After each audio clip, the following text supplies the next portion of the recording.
अच्छे काम करते हैं। तो उसने नाम तो नहीं लूँगा मैं, लेना तो चाहता हूँ, लेकिन हो सकता है कुछ गलत हो जाए, उसके नाम से कुछ प्रभावित हो जाए, चक्कर पड़ जाए, तो नाम नहीं ले रहा मैं।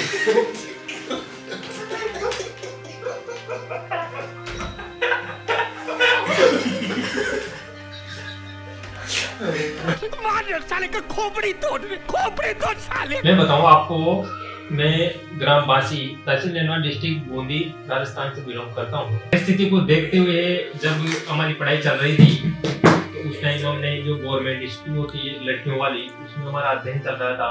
उसमें यूँ मान सकते कि गरीबी इतनी थी कि 140 रुपए 60 रुपए जो अपने पर ईयर पर साल की जो फीस जमा होती है स्कूल में, लगभग 1-2 बार तो ऐसा हुआ कि उस फीस की वजह से हमें स्कूल से बाहर निकाल दिया गया। 2-3 दिन तक, क्योंकि पिताजी के पास पैसे नहीं होते थे। पैसे होए जब वो देवे, इतनी इनकम थी नहीं, तो इतने गरीब परिवार से मैं हूँ सर। अच्छा। उसके बाद में जैसे जैसे मेरी पढ़ाई होती रही ऐसे टाइम पास चलता रहा। आपके पिताजी क्या काम करते हैं? जैसे मेरे पिताजी कृषि करते हैं, एग्रीकल्चर से। कितनी जमीन है आपके पास? जमीन मान सकते हो 1-1.5 बीघा जमीन है। केवल 1.5 बीघा जमीन से आपके परिवार का खर्चा चलता है? हाँ, वैसे यूँ पहले तो ठीक ठाक तो नहीं था।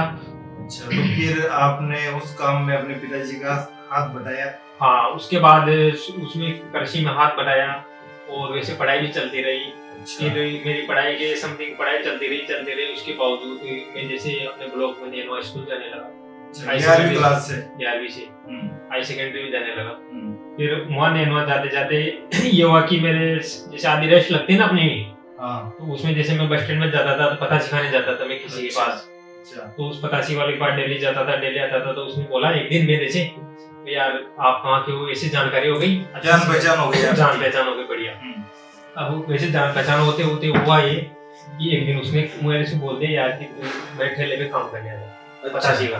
तो फिर लगभग मेरे भी गरीब तो स्थिति थी सही, और उसने 1500 रुपए महीना का हिसाब से वो पैसे मेरे फिक्स हो गई। 1500 रुपए प्रति माह आपको देता था?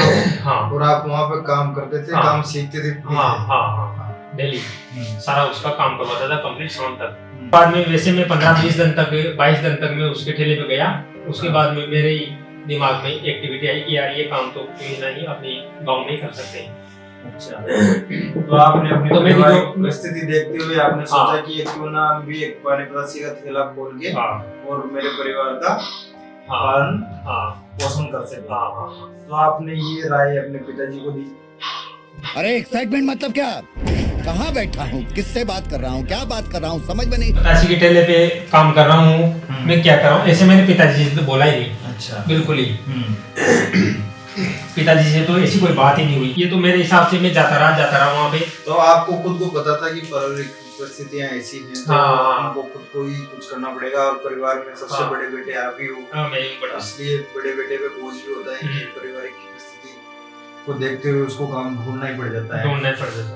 तो फिर मैंने क्या है, जैसे वहाँ से आने के बाद अब वहाँ से जैसे मेरे 20-22 दिन का जो 1500 रुपए के हिसाब से जो कैलकुलेशन निकाल के जो पेमेंट बना, तो उसी पेमेंट लेके आए मैं। उसके बावजूद अब जैसे अपन यहाँ बिजनेस स्टार्ट करे, पानी पतासी का, उसमें ठेला भी चाहिए अपन को, और पेटी भी चाहिए, सारे सामान चाहिए। अब उस गरीबी स्थिति में जब 140 रुपए पर ईयर की अपनी फीस जमानी और स्कूल की, तो इतना पेमेंट कहाँ से लाए, अपन कैसे ला सकते हैं? तो फिर कैसे आपने व्यवस्था की इस पेमेंट की? व्यवस्था ऐसे की कि जैसे वो वहाँ से 20-22 दिन का जो पेमेंट आया मेरा, जो वहाँ पता चले ठेले में मैंने काम किया, 22 दिन ही आपने वहाँ 22 दिन। हाँ, उसके बाद में मैंने सोली में ये सब काम मैं कर लूंगा। ये तो मेरे को कॉन्फिडेंस हो गया, ये जो सारा काम है ना, ये काम तो मैं बिल्कुल 100% कर ही लूंगा। लेकिन अब समस्या एक और ये फंस गई कि अब इतना पेमेंट लाए कहाँ से? सामानों की भी जरूरत होती है, ठेला भी चाहिए, पेटी भी चाहिए। तो फिर मैंने क्या किया, जो वहाँ से पेमेंट आया ना 20-22 दिन का, वो पेमेंट साई के रूप में, मतलब जो अपन कह सकते हैं साई ट्राई के रूप में, वो जो ठेला बनवाते हैं ना अपन, उस ठेला का पेमेंट अपन ने दिया उनके, जो बनाते हैं ना खाती वगैरह, उसके लिए वो जो पेमेंट वहाँ से है वो डायरेक्ट उसके लिए दे दिया साई। अपन अपनी भाषा में साई बोल सकते हैं, साई सौदा उसका दे दिया मैंने, और वो 16,000 रुपए में मैंने वो ठेला बात करके बनवा दिया। उसमें जो 1,000-1,200 रुपए 800 रुपए जो साई आई वो उसके लिए दे दिया। अब वो ठेला तो बनवाना तो पड़ेगा, पेमेंट देना पड़ेगा, उसका टाइम तो महीना 15 दिन में बन जाएगा। अब पेमेंट की व्यवस्था मेरे को करनी थी। अब पेमेंट कहाँ से लाऊं? घर पे तो ऐसी कोई बात ही नहीं हुई भाई ऐसे ठेला बन रहा है ऐसे में नहीं वहाँ उनको तो पता ही नहीं है कि पता आप ही ये नहीं है। बिजनेस करना हाँ ऐसा कोई सिलसिला कर घर में तो कोई पता ही नहीं। फिर उसके बाद मैंने स्कीम लगाई, हमारा कुआ क्या है उधर डूंगरियों में थोड़ा खेत में है, तो उधर भी बहुत सारी डूंगरी है, तो वो जो देसी बम्बूले होते हैं ना, देसी बम्बूल, तो वो क्या है जैसे लेडीज उनको ये लकड़ी जलाने के लिए लकड़ी को काट लेती है, फिर नीचे का उसको जो डंठल बचता है ना, जड़ें वगैरह, मोटी जड़ें, हाँ डंठल। फिर मैं सुबह जाता था 5 बजे उठ के करवाड़ी कुदाली लेके, और जैसे 1 कट्टा 2 कट्टा फुल भर के और उसको 10-11 बजे तक 2 कट्टे भर के ले आता था जंगल में से लकड़ी लेके उसको मैं अपने गाँव में होटलों पे 1.5 रुपए किलो 2 रुपए किलो उसको वो से इतना बड़ा तो वहाँ से लाता था उगास के उसको, काफी मेहनत लगती है। हाँ फिर उसका छोटा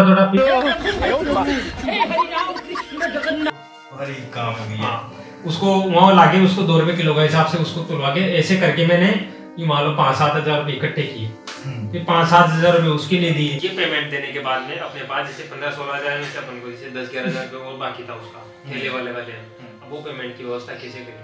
पेमेंट नहीं था उस टाइम। अब पेमेंट नहीं होने की वजह से मैंने एक स्कीम लगाई, तो उस ठेलों को तो उसके पास रहने देते अपन कई महीना 2-4 महीने किराए से ठेला लेते। फिर मैंने 10 रुपये रोज के हिसाब से एक ठेला लिया छोटा, जो ये बोझे वो लेने जाने के लिए काम आता है ना, ये वाला ठेला लिया मैंने। उस ठेले में करीबन यूँ मान लो 1-1.5 साल तक मैंने ठेला लगाया 85 का दुगारी में। और फर्स्ट में जब मैंने ठेला दुगारी ग्राम, आपका गांव दुगारी है, वहाँ पे मैंने ठेला लगाया कंप्लीट। अगर दुगारी से या बांसी से कोई जानकार आप में से कोई वीडियो देख रहा है, आपको पता होगा कि मैंने सबसे पहले जो ठेला लगाया था वो बिना छत वाला ऐसे जो प्लेन ठेला होता है वही लगवाया था। आप कमेंट में लिखना लगाया था नहीं लगाया था, बात ओरिजिनल। फिर वो ठेला लगाने के बाद उससे मैंने इनकम चालू की। इनकम चालू होने के बाद जैसे मेरे पास पेमेंट आया, तो फिर वो जो ठेला बन रहा था उसका 10-11 हजार रुपये तो वो पेमेंट मैंने उसके लिए दिया और वो ठेला मैंने लिया। उसके बाद में वो ठेले से मैंने जर्नी स्टार्ट की। तो उसमें मैं जैसे फर्स्ट से अपने जो सारे मेले स्टार्ट होते थे, इन सभी मेलों में मैं ठेला लगाया करता था, सभी मेलों में। दुगारी के मेले से आपने स्टार्ट किया? हाँ, दुगारी के मेले से स्टार्ट किया और उसके नेक्स्ट जो ईयर से सभी मेलों में ओरण से और अपने ठेठ मांडवा जो नंगर का मेला पड़ता है वहाँ से अपने ये जो सारे मेले इतने 10-12 मेले आसपास के सारे मेले हैं। हाँ गिना सकता हूँ मैं, जैसे सावंतगढ़, खोटी, बांसी, नेड़वा, दुगारी, देई, सिसोड़ा, जजावर और नंगर, वहाँ तक के मेले को अटेंड करता था मैं। इन मेलों के बाद में बाकी जो समय बचता था उसमें अपने ग्रामीण एरिया में दुगारी में ठेला लगाता था और उससे मेरा अच्छी खासी इनकम होता था। तू समझा?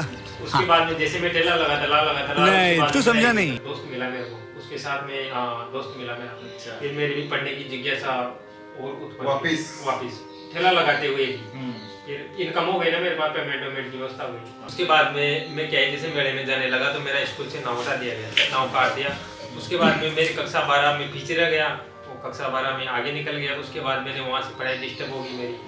उसके बाद में फिर कक्षा 11-12 में मैं अगले साल फिर पढ़ा। फिर मैंने एक मित्र मिला, मैंने मित्र के साथ साथ फिर मैंने पढ़ाई की। फिर उसने मेरे दिमाग में ऐसी चीज़ घुमाई कि यार 85 का ठेला सूट नहीं करता, ये अच्छा नहीं लगता, अच्छे से काम करते हैं। तो उसने नाम तो नहीं लूँगा मैं, लेना तो चाहता हूँ लेकिन हो सकता है कुछ गलत हो जाए, उसके नाम से कुछ प्रभावित हो जाए, चक्कर पड़ जाए, तो नाम नहीं ले रहा मैं।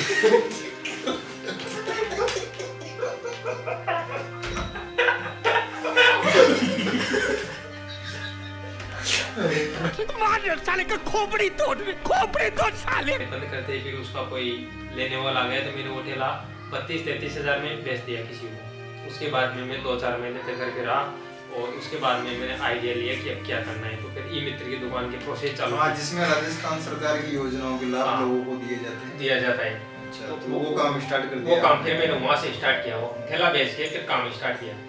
उससे पहले जब ई मित्र का काम करता था उससे पहले तो कंप्यूटर का कौन सा स्पेस बटन होता है, कौन सा एंटर बटन होता है, ये भी मेरे को पता नहीं था जब मैंने दुकान स्टार्ट की थी। उसके बाद में जैसे जैसे दुकान स्टार्ट करने लगा मैं, तो उसमें पैसों की भी आवश्यकता पड़ी। पैसे तो मेरे पास ज़्यादा नहीं थे उस टाइम, लेकिन प्रॉपर दुकान नहीं लगी थी मेरी। फिर मैंने पेमेंट का जुगाड़ करने के लिए भी बैंक में आवेदन किया, फिर बैंक से लोन भी लिया, कुछ 2-3 लाख रुपए का लोन लिया। उसके बाद में उससे मैंने सारा सेटलमेंट बैठाया और फिर वो दुकान लगाई। जो मैंने भी अथक प्रयास किया उसमें, क्योंकि कुछ भी नहीं आता था, उसके बावजूद दिन रात एक करके और उसमें मेहनत करके मैंने लगभग अच्छा मुकाम हासिल किया और उसमें सभी व्यक्तियों का जो भी काम ई मित्र से संबंधित था उसको सुचारू रूप से चालू। कितने साल तक आपने ये काम किया और कितने सालों से कर रहे हो इस काम को, ई मित्र वाले को? ई मित्र का ये 8वां साल चल रहा है मेरा। इससे पहले 7 साल मैंने ई मित्र की दुकान में और मोबाइल की दुकान लगाती हो गई। अच्छा, और आधार सेंटर का भी काम आपने किया? हाँ, इसके बीच में ग्राम पंचायत बासी में 1 साल तक मैंने आधार कार्ड भी बनाए लोग बागों के, जिसमें उसमें भी अच्छा खासा रिस्पॉन्स रहा, वो भी ठीक रहा काम। उसके बाद फिर अब 2018 से मेरे दिमाग में एक चीज़ बिल्कुल भर के बैठी हुई है। अच्छा। कि अपन को कोई ऐसा काम करना चाहिए जो एक जगह व्यक्ति स्थिर न रहे, मतलब वो जहाँ मन कहे उसका, क्योंकि पेमेंट तो वैसे ही कमा लिया। 7 साल तो अपन को पतासी का ठेला लगा लिया और ये 8वां साल, 7 साल इसके मान लो ई मित्र की दुकान लगा ली, 7 साल 14 सालों तो अपन को काम करते हो गए। अब 14 साल में अब एक जगह, जैसे पतासी का ठेला लगाए जिस टाइम भी एक ही जगह पर अपन बैठे थे, अब ई मित्र की दुकान लगाए, आप भी मित्र की दुकान लगाते हो, आप भी सुबह से शाम तक एक ही कुर्सी में बैठे क्यों हिला डाला ना? कोई पता नहीं है कहाँ क्या हो रहा है, क्या कुछ नहीं हो रहा, क्या हो रहा है, वो चीज अपन को पता नहीं है। तो दिमाग में अब इंटरेस्ट भी धीरे धीरे कम होता जाता है। हाँ, इंटरेस्ट तो वैसे ठीक ठाक है, इंटरेस्ट की तो नहीं है, और काम की भी ऐसी कोई समस्या नहीं है, काम भी फुल है, चल रहा है अपना, बढ़िया काम चल जाता है, उसमें कोई इशू नहीं है। पैसा ही पैसा होगा। समस्या ये है कि जैसे अपन को 14 साल काम करते हुए, लेकिन फिर भी अपन को वही जो सीमित एरिया से नेटवर्क बना हुआ है अपन का, ज़्यादा एरिया वो अपन कवर नहीं कर पाते हैं। तो फिर मैंने एक आइडिया ये है कि यार अब यूट्यूब का काम करते हैं, उसमें अपन अपना जहाँ भी मन कहे वहाँ जाकर घूम सकते हैं, देख सकते हैं, दिखा सकते हैं, क्योंकि ज़िंदगी में कुछ भी पता नहीं कब आए कब चले जाएंगे, तो उससे पहले भी पेमेंट ही सब कुछ थोड़ी होता है। तो फिर 18 में मैंने एक चैनल क्रिएट किया था, वो चैनल का नाम था टेक्निकल ई मित्रा चैनल। तो उसके लिए मैं एक लैपटॉप लाया था जो करीबन 68 हज़ार के समथिंग वो लैपटॉप पड़ा था मैंने, और एक बोया का वायरलेस माइक लाया था जो ऑनलाइन अमेजन वगैरह से मंगाया था मैंने 1400 रुपये की समथिंग। ये 2 चीज़ मंगाने के बाद फिर मैंने काम स्टार्ट किया था यूट्यूब का। अच्छा। लेकिन दुकान और प्लस यूट्यूब दोनों का सिस्टम मेरे अच्छी तरह से नहीं बैठ पाया, तो उसमें एक चीज़ की कमी। पूरा दिन तो आपको दुकान पे लग जाता था, बिल्कुल, और उसके बाद में शाम को थक कर घर पे पहुंचते थे, तो थकने के बाद खाना खा के सीधे नींद आ जाती थी। तो यूट्यूब का काम हो नहीं पाता, यूट्यूब का काम नहीं हो पाता था। फिर कभी कभी जल्दीबाजी करके रोज सुबह 5 बजे 4 बजे अगर उठता था मैं, तो फिर 8-9 बजे तक वो वीडियो का शूट वूट करके उसका एडिटिंग वगैरह करके और उसको पोस्ट कर देता था। तो वो कभी तो मेरे पास अगर टाइम होता था तो वो काम होता था, और कभी वो काम भी नहीं होता था। इसलिए मतलब पूरी यूट्यूब पर मैं कंसिस्टेंसी नहीं बना पाया। तो मैं 167-68 वीडियो अपने टेक्निकल ई मित्रा चैनल पर मैं इससे पहले डाल चुका हूँ। उसमें से अपना एक जो वीडियो वायरल हुआ था उसमें 100, अभी फिलहाल उसमें 167 के व्यूज हैं उस वीडियो में। उससे मेरा चैनल उस टाइम मोनेटाइज हो गया था। उसके बाद में मेरे को क्या है, यूट्यूब का एल्गोरिथम वैसे प्रॉपर पहले समझ में नहीं आ रहा था, समझा भी नहीं था, पूरी चीज़ पता भी नहीं थी कैसे कॉपीराइट स्ट्राइक वगैरह वगैरह क्या होते हैं, रूल एंड गाइडलाइन पूरी पता नहीं था। यूट्यूब की जो गाइडलाइन होती है वो मेरे को पता नहीं थी, बिल्कुल जो होनी चाहिए एक प्रॉपर यूट्यूब बनने के लिए वो बिल्कुल ज़रूरी है। क्योंकि अगर 2-4 साल से अगर यूट्यूब पे कोई काम कर रहा है, मान लो गाइडलाइन के खिलाफ अगर कोई ऐसा अपने से एक्टिविटी हो जाती है तो उससे अपना चैनल निरस्त हो जाए ना, तो फिर वो अपने लिए एक बुरी बात हो सकती है। तो वो चीज़ मेरे सामने मेरे को पेश करनी पड़ी। तो उसमें बीच में मेरा भी चैनल डीएक्टिवेट कर दिया था मोनेटाइज के लिए, bye bye tata goodbye गया। फिर वो जब से मेरा चैनल टर्मिनेट हुआ था उसके बाद मैंने सबसे पहले यूट्यूब का एल्गोरिथम कंप्लीट समझा। उसके मैंने बहुत प्रयास किए, यूट्यूब पे भी सर्च किया, लेकिन पूरी गाइडलाइन नहीं मिल पाई। उसके बावजूद मैंने एल्गोरिथम का ही ऑनलाइन कोर्स परचेज किया, जो लगभग पेमेंट का तो पता नहीं 2-3 साल हो गया, लेकिन वो खरीदा। उससे मेरे को बिल्कुल एल्गोरिथम समझ आ गया, और उसके बाद में उसकी पूरी एनालिटिक्स समझी कि यूट्यूब कैसे कैसे काम करता है और कैसे कैसे रिकमेंड करता है, वीडियो कैसे डालनी चाहिए, वो चीज़ भी मैंने मेंटेन की उसमें। लेकिन उसके बावजूद ये सब सीखने के बावजूद, इन सब का नॉलेज होने के बावजूद मेरे पास समय का अभाव होने से मैं यूट्यूब पर कंसिस्टेंसी नहीं बना पाया, यूट्यूब पर लगातार वीडियो में नहीं बना पाया। यही कारण है मतलब यूट्यूब पर सक्सेस नहीं होने का। नहीं तो मेरे 167 के व्यूज था उस टाइम, अगर मैं 10-15 दिन और वीडियो बनाता हो सकता था 500 के समथिंग मेरे सब्सक्राइब हो जाते यूट्यूब चैनल पर। तो उसके बाद में फिर मैंने एक वैसे दुकान पे बैठा था एक दिन, तो एक गाना ट्रेंडिंग में आया था, भोले बाबा देते नोट छापने की मशीन। तो मेरा कोई दोस्त था, तो उससे मैंने मोबाइल पकड़ाया और मैंने मेरे जेब में जो 500-800 रुपये थे वो अपनी HP 1005 प्रिंटर में रखे और उसका एक शॉट बनाया मैंने। उसमें अपने उस शॉर्ट में 16 मिलियन व्यू आए। तो वो 16 मिलियन व्यूज में अपने पेमेंट बना लगभग 10,000 के समथिंग उसका पेमेंट अपना शॉर्ट था इसलिए उस पे 10,000 रुपए तक बने। हाँ शॉर्ट था इसलिए शॉर्ट वायरल हो गया वो शॉर्ट वायरल हो गया मेरा। तो उसमें वो बहुत सारे 16 मिलियन व्यूज थे उसमें। 16 मिलियन व्यूज। कितने सब्सक्राइबर देखे गए वो शॉर्ट मेरे को जैसे वो जो बेस वाला वीडियो था ना उसमें फर्स्ट में मेरे मच्छर मारने की गाय भैंस की मच्छर कैसे मारे वो दवाई वो अपने जैसे वर्षा ऋतु में बनाई थी मैंने, तो वो भी खूब चला था वीडियो। वो भी करीबन 2 लाख व्यूज के करीब गया था। 167,000 गया था वो। हाँ तो 167,000 गया था वो।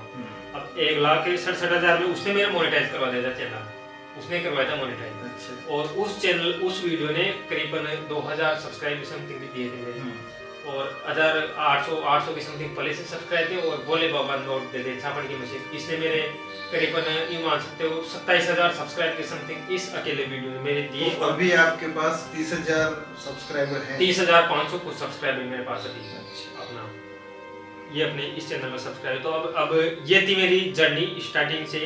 तो अब मेरा प्रॉपर ध्यान है यूट्यूब चैनल पर, और मैं इसके खातिर बहुत स्ट्रगल कर रहा हूँ। और इसमें जो भी जानने चाहिए यूट्यूब पर ग्रो होने के लिए कौन कौन सी बातें क्या करना चाहिए वो सारी चीज़ें मेंटेन कर रहा हूँ। वैसे हमने सोनी ZV-10 का एक कैमरा परचेज किया जिससे ये अभी वीडियो शूट हो रही है। इसके साथ में अपने एक अच्छा सा डिजिटल का ट्राइपॉड भी बना रखा है। वायरलेस माइक भी अभी आया नहीं, ऑर्डर कर रखा है, ये लोकल माइक से शूट हो रहा है। तो धीरे धीरे ये सब मुकाम हासिल होते हैं, और कोशिश करने वाले की कभी हार नहीं होती। तो दोस्तों, पानी पतासी के थैले से स्टार्ट करने वाला ये शख्स जो आज अपने खुद की मोबाइल और ई-मित्र की दुकान भी है, और अभी यूट्यूब पर वापस से इन्होंने स्टार्ट किया है। एक बार पहले इनको यूट्यूब के नियम पता नहीं थे, इसलिए वो यूट्यूब का चैनल टर्मिनेट हो गया था। तो अब वापस से स्टार्ट कर रहे हैं। इतना संघर्ष करने के बावजूद ये लोग हार नहीं मान रहे। और अभी भी लगे हुए हैं। तो आपको करना ही पड़ेगा भाई। संघर्ष के बिना तो कुछ भी नहीं हो सकता। संघर्ष ही जीवन है मेरे भाई। कमरे से आप पूरी दुनिया को जीत सकते हो। नहीं, एक चीज है, जैसे अभी मेरा जो स्ट्रगल है ना, हकीकत बोल रहा हूँ, मेरे को बाहर का कोई आदमी का पता ही नहीं कौन आ रहा है कौन है। मेरे को मेरे पड़ोस का पता नहीं है कौन रहता है यहाँ पे, क्योंकि मैं सुबह से शाम तक मेरा काम पर इतने व्यस्त हैं, जिम्मेदारियां हैं। हाँ, जिम्मेदारियां। सर, आपने जो YouTube पे चैनल बना रखा है आपने, उस पे किससे रिलेटेड आप वीडियोस बनाते हैं, और आपके कोई और भी चैनल है कि जो आप स्टार्ट करना चाहते हैं? अभी फ्यूचर, इससे पहले तो मैंने जो अपना ई-मित्र से संबंधित चैनल था, तो ई-मित्र से संबंधित अपन को जैसे फॉर्म भरना हो या फिर कुछ और करना हो वो जानकारी। अगला वीडियो बनेगा, उसका इंतजार करिए।